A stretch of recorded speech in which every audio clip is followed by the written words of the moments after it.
masked man goes into a bank, points a gun at the woman behind the counter and says, "Open the safe." She says, "This isn't a real bank, it's a sperm bank." He says, "Open the safe or I'll shoot." She opens the safe and he says, "Now take one of the bottle and drink it." After she opens the bottle and drinks it, he takes off his mask and the woman realizes the robber is her husband. He says, "Now you see, it's not so difficult, is it?" Goldie was sitting on a beach in Florida, attempting to strike up a conversation with the attractive gentleman reading on the blanket beside hers. "Hello, sir," she said. "Do you like movies?" "Yes, I do," he responded, then returned to his book. Goldie persisted. "Do you like gardening?" The man again looked up from his book. "Yes, I do," he said politely before returning to his reading. Undaunted, Goldie asked, "Do you like pussycats?" With that, the man dropped his book and pounced on Goldie, ravaging her as she'd never been ravaged before. As the coot of sound began to settle, Goldie dragged herself to a sitting position and panted. "How did you know that was that I wanted?" The man thought for a moment and replied, "How did you know my name was Cats?"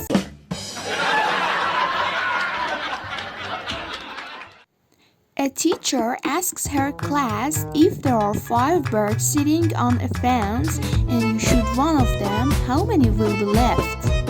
She calls on little Johnny to answer. He replies, "There are none left. They all fly away with the first gunshot." The teacher replies, "The correct answer is 4, but I like your thinking." Then little Johnny says, "I have a question for you. There are 3 women sitting on a bench having ice cream. One is delicately licking the side of the triple scoop of ice cream. The second is gobbling down the top and sucking the cone. The third is biting off the top of the ice cream. Which one is married?" The teacher, blushing a great deal, replies, "Well, I suppose the one that's gobbled down the top and sucked the one cone." To which little Johnny replies, "The correct answer is the one with the wedding ring on. But I like your..."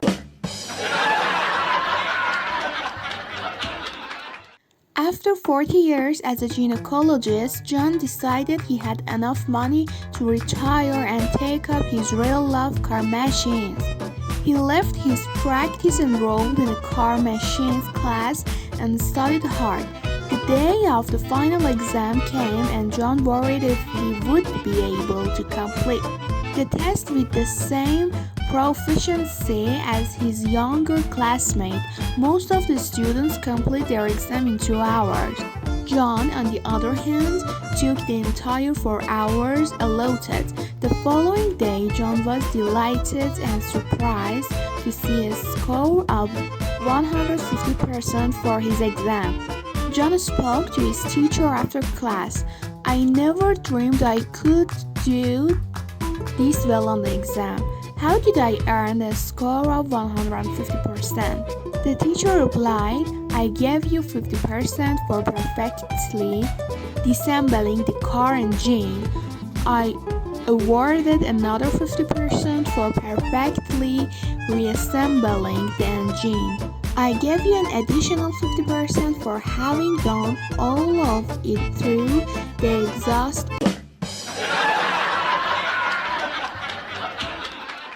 A man returned home from the night shift and went straight up to the bedroom. He found his wife with the sheet pulled over her head, fast asleep, not to be denied his marital rights.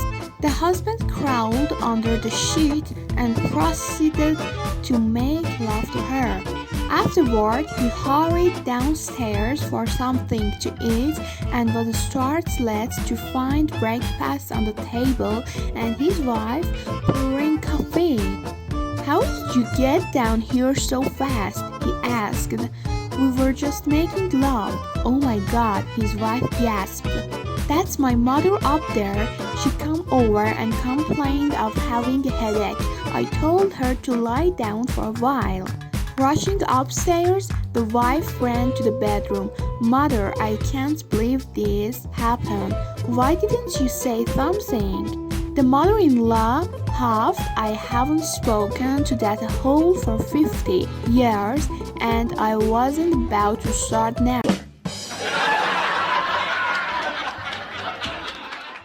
After just a few years of marriage filled with constant arguments, a young man and his wife decided the only way to save their marriage was to try counseling. They had been at each other's throats for some time and felt that this was their last chance. When they arrived at the counselor's office, the counselor jumped right in and opened the floor for discussion. "What seems to be the problem?" Immediately, the husband held his long face down without anything to say. On the other hand, wife began talking 100 miles an hour, describing all the wrong things within their marriage. After 5, then 10, then 15 minutes of listening to the wife, the counselor went over to her, picked her up by her shoulders, kissed her passionately for several minutes, and sat her back down. The wife sat there, speechless. He looked over at the husband, who was starting in disbelief at what had happened. The counselor spoke to the husband. "Your wife needs that at least twice a week." The husband scratched his head and replied, "I can have her here on Tuesday and Thursday." A man was walking in the street when he heard a voice, "Stop, stand still. If you take one more step, a brick will fall down on your head and will paralyze you." The man stopped and a big brick fell right in front of him. The man was astonished. He went on, and after a while he was going to cross the road. Once again the voice shouted, "Stop. Stand still. If you take one more step, a car will run over you and you will go to hospital." The man did as he was instructed, just as a car came carrying around the corner, barely missing him. "Where are you?" the man asked. "Who are you?" "I am your guardian angel," the voice answered. "Oh yeah," the man asked. "And where were you when I got married?"